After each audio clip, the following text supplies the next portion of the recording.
Hercule, ou Héraclès en grec, est un héros célèbre de la mythologie grecque, fils de Zeus, roi des dieux, et d'Alcmène, une mortelle. Cette naissance rend Héra, l'épouse de Zeus, extrêmement jalouse. Pour se venger de l'infidélité de son mari, Héra s'acharne sur Héraclès dès sa naissance. Encore bébé, Hercule montre déjà une force surhumaine. Alors qu'Héra envoie 2 serpents dans son berceau pour le tuer, il les étouffe à main nue.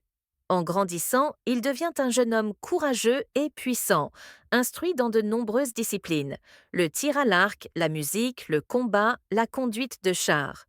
Hercule se marie avec Mégara, une princesse, et fonde une famille. Mais Héra, toujours pleine de haine, lui fait perdre la raison. Dans un accès de folie, il tue sa femme et ses enfants. Lorsqu'il reprend conscience, il est accablé de douleur et de remords. Pour se racheter, Hercule consulte l'oracle de Delphes, qui lui ordonne de se mettre au service du roi Eurysthée, son cousin, pendant 12 ans. C'est ce roi, influencé par Héra, qui lui imposera les fameux 12 travaux, censés être irréalisables. Le premier défi qu'Eurysthée impose à Hercule est de tuer le lion de Némée, une créature monstrueuse qui terrorise la région. Ce lion n'est pas un animal ordinaire, sa peau est invulnérable, aucune flèche ni aucune arme ne peut la transpercer. Hercule se rend donc dans la région de Némée et commence par essayer de tuer le lion avec son arc, mais en vain. Comprenant qu'il doit l'affronter autrement, il rentre dans sa caverne et, dans un combat corps à corps, étrangle le lion de ses propres mains grâce à sa force surhumaine. Une fois la bête vaincue, il tente de lui enlever la peau pour s'en faire une armure, mais aucun outil ne fonctionne. C'est alors qu'Athéna, ou selon d'autres versions, il découvre lui-même, lui indique d'utiliser les griffes du lion pour découper sa propre peau. Hercule revient chez Eurysthée vêtu de la peau du lion, qu'il portera ensuite comme trophée et protection. Ce travail marque le début de sa légende. Effrayé par sa puissance, Eurysthée refuse désormais de le voir en face et lui donne ses ordres à travers un messager, enfermé dans une jarre. Pour sa deuxième épreuve, Hercule doit vaincre l'hydre de Lerne, un monstre terrifiant vivant dans un marais près d'Argos. Cette créature possède plusieurs têtes, dont l'une est immortelle, et pour chaque tête tranchée, 2 repoussent aussitôt. Accompagné de son neveu Iolaos, Hercule engage le combat. À chaque fois qu'il coupe une tête, Iolaos cautérise immédiatement la plaie avec une torche, empêchant ainsi les têtes de repousser. Après avoir tranché toutes les têtes mortelles et écrasé la tête immortelle sous un rocher, Hercule trempe ses flèches dans le sang venimeux de l'hydre, rendant ainsi ses armes mortelles. Toutefois, Eurysthée refuse de compter cette victoire, car Hercule a été aidé par Iolaos. Malgré cela, ce combat confirme encore une fois sa ruse, sa force et sa capacité à s'adapter face aux défis les plus redoutables. Pour son troisième travail, Hercule doit capturer vivante une biche sacrée aux cornes d'or, protégée par la déesse Artémis. Cette biche, d'une rapidité extraordinaire, vit dans les forêts de Cérynie. Comme il ne peut ni la blesser ni la tuer sous peine de provoquer la colère des dieux, Hercule passe une année entière à la poursuivre, sans relâche, à travers montagnes et rivières. Finalement, il parvient à la capturer sans lui faire de mal, alors qu'elle s'abreuve à une rivière.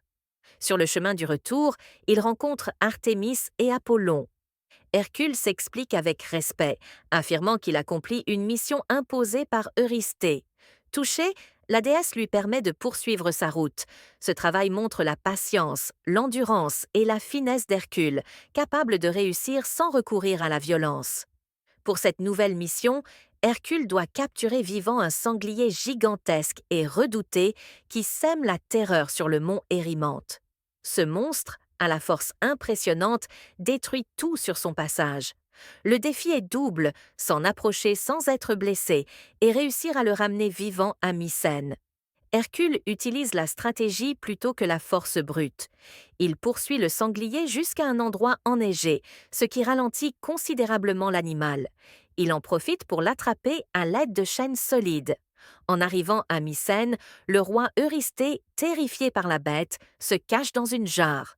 Ce travail met en lumière la ruse, la ténacité et le courage d'Hercule face à un danger sauvage. Pour ce cinquième exploit, Hercule doit nettoyer en une seule journée les immenses écuries du roi Augias, qui n'ont jamais été lavées depuis des années. Des centaines de bœufs y vivent, et la saleté y est si abondante que personne ne veut s'en charger. Ce travail semble humiliant pour un héros, mais il est en réalité extrêmement difficile. Hercule ne se laisse pas décourager. Plutôt que de nettoyer à la main, il fait preuve d'ingéniosité. Il détourne le cours de 2 fleuves, l'Alphée et le Péné, pour que leur eau traverse les écuries et emporte toute la saleté. En quelques heures, le travail est accompli. Ce travail montre qu'Hercule ne se repose pas uniquement sur sa force, mais aussi sur son intelligence et sa capacité à résoudre des problèmes complexes. Pour ce sixième travail, Hercule est envoyé en Arcadie, au bord du lac Stymphale, où vit une horde d'oiseaux monstrueux. Ces créatures ont des plumes en métal qu'elles projettent comme des flèches, et leurs cris sont si stridents qu'ils terrifient hommes et bêtes. Leur nombre est si grand qu'ils obscurcissent le ciel et ravagent les récoltes de la région. Pour les faire fuir, Hercule utilise des cymbales magiques données par la déesse Athéna. En les frappant, il produit un bruit si puissant qu'il fait s'envoler les oiseaux. Lorsqu'ils prennent leur envol, Hercule les vise avec son arc et en abat plusieurs. Les survivants s'enfuient définitivement du lac. Ce travail met en valeur la précision, la stratégie et le courage du héros face à une menace inhabituelle et difficile à approcher directement. Pour cette épreuve, Hercule doit capturer vivant le redoutable taureau de Crète, envoyé autrefois par Poséidon et devenu fou furieux, ravageant les champs et les villages de l'île.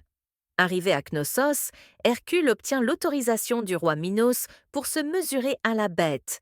Il l'affronte à main nue. Après l'avoir épuisée par une longue poursuite à travers plaines et collines, il la grippe par les cornes, la maîtrise par la force et la fait tomber au sol sans la blesser. Hercule attache alors solidement le taureau et le ramène par bateau jusqu'à Mycène. Là encore, le roi Eurysthée, effrayé, refuse de paraître en sa présence et ordonne que l'animal soit relâché. Cette mission souligne la force brute maîtrisée du héros, sa détermination et sa capacité à affronter une créature sacrée, sans recourir aux armes, tout en respectant l'ordre de la ramener vivante. Dans ce huitième travail, Hercule doit s'emparer des juments de Diomède, roi barbare de Thrace. Ces chevaux sont particulièrement dangereux. Ils sont carnivores et nourris de chair humaine, ce qui en fait des créatures féroces et indomptables. Diomède les garde dans des écuries solidement protégées. Accompagné de quelques compagnons, Hercule parvient à capturer les juments après avoir affronté les hommes de Diomède. Il tue le roi en le livrant lui-même à ses propres chevaux, qui se calment une fois repus. Cela permet à Hercule de les maîtriser plus facilement. Il les ramène ensuite à Eurysthée, qui les dédie à Héra. Ce travail montre qu'Hercule ne se bat pas seulement contre des monstres, mais aussi contre la cruauté humaine, en restaurant un ordre plus juste. Pour son neuvième travail, Hercule doit rapporter la ceinture d'Hippolyte, un objet précieux appartenant à la reine des Amazones. Cette ceinture magique a été offerte par Arès, le dieu de la guerre, et symbolise le pouvoir royal d'Hippolyte. Eurysthée la veut pour offrir à sa fille Admète. Hercule se rend donc au pays des Amazones, un peuple de redoutables guerrières. D'abord, la reine Hippolyte accepte de lui donner sa ceinture sans violence, impressionnée par le héros. Mais Héra, toujours ennemie d'Hercule, prend l'apparence d'une Amazone et sème la panique en faisant croire que le héros veut enlever la reine. Une bataille éclate. Dans la confusion, Hercule croit avoir été trahi et tue Hippolyte avant de prendre sa ceinture. Ce travail montre combien les malentendus et la manipulation peuvent transformer une mission pacifique en conflit tragique. Pour son 10e travail, Hercule doit aller chercher le troupeau de bœufs rouges appartenant à Gérion, un géant à 3 corps vivants à l'extrême ouest du monde, sur l'île d'Érythie. Ce travail est particulièrement difficile, car il implique un très long voyage à travers des terres inconnues et hostiles. Sur son chemin, Hercule affronte de nombreux obstacles. Il tue le chien à deux têtes Orthros, gardien du troupeau, ainsi que le berger Eurytion. Puis il affronte Gérion lui-même dans un combat redoutable et réussit à le vaincre. Après avoir récupéré les bœufs, Hercule doit encore faire face à d'autres difficultés sur le chemin du retour, notamment des tentatives de vol ou d'obstacles naturels. Mais grâce à sa force et sa détermination, il parvient à ramener les bœufs à Eurysthée, montrant une nouvelle fois sa ténacité et sa bravoure dans l'accomplissement des tâches les plus lointaines et périlleuses. Pour son 11e travail, Hercule doit rapporter à Eurysthée des pommes d'or magiques gardées dans le jardin des Hespérides. Ces fruits sacrés, offerts par Gaïa à Héra lors de son mariage avec Zeus, sont jalousement protégés par les Hespérides, nymphes du soir, mais aussi par Ladon, un dragon immortel à 100 têtes. Ne sachant pas où se trouve le jardin, Hercule entame une longue quête qui le mène aux 4 coins du monde connu. En chemin, il libère Prométhée, enchaîné sur un rocher par Zeus, qui lui révèle comment obtenir les pommes, demander l'aide d'Atlas, le titan condamné à porter le ciel sur ses épaules. Hercule prend alors temporairement la place d'Atlas pour que ce dernier aille chercher les pommes à sa place. Mais au moment où Atlas veut garder sa liberté, Hercule, par ruse, lui redonne le ciel et s'enfuit avec les fruits. Ce travail illustre autant la force physique que l'intelligence stratégique du héros. Hercule n'a pas seulement combattu, il a aussi su manipuler une situation complexe, démontrant qu'il était capable de résoudre les épreuves les plus subtiles. Pour son dernier et plus redoutable travail, Hercule doit descendre dans les enfers afin de capturer Cerbère, le monstrueux chien à 3 têtes qui garde l'entrée du royaume des morts. Ce gardien redoutable est une créature terrifiante, dotée d'une queue de serpent et de serpents surgissant de son dos. Sa mission est d'empêcher les morts de sortir et les vivants d'entrer. Avant de s'aventurer dans l'au-delà, Hercule est initié au mystère d'Éleusis pour pouvoir accéder au monde souterrain sans enfreindre les lois divines. Une fois aux enfers, il demande la permission à Hadès et Perséphone de capturer Cerbère, à condition de ne pas utiliser d'armes. Hercule accepte et affronte la bête à main nue. Grâce à sa force surhumaine et sa détermination, il parvient à maîtriser Cerbère et à le ramener vivant à Eurysthée, qui, horrifié, lui ordonne aussitôt de le rapporter aux enfers. Ce dernier travail symbolise la victoire de la vie sur la mort et marque la fin du cycle de pénitence d'Hercule. Ayant triomphé des forces de l'ombre, il est désormais purifié de ses fautes et reconnu comme un véritable héros. Une fois les 12 travaux accomplis, Hercule est enfin libéré de sa servitude envers le roi Eurysthée. Il a prouvé sa force, son courage et sa capacité à triompher d'épreuves surhumaines imposées par les dieux. Sa renommée de héros est désormais inégalée dans tout le monde grec. Mais la vie d'Hercule ne s'arrête pas là. Il continue à accomplir des exploits et à intervenir dans de nombreuses aventures mythologiques. Toutefois, malgré sa force, il reste un homme sujet aux passions humaines, ce qui le conduit à faire des erreurs, notamment dans ses relations amoureuses. La fin tragique d'Hercule survient à cause d'un vêtement empoisonné que lui remet sa femme Déjanire, croyant à tort que cela raviverait son amour. En proie à d'atroces douleurs, Hercule se fait construire un bûcher et demande à être brûlé vivant. Son corps humain meurt, mais les dieux immortalisent son esprit.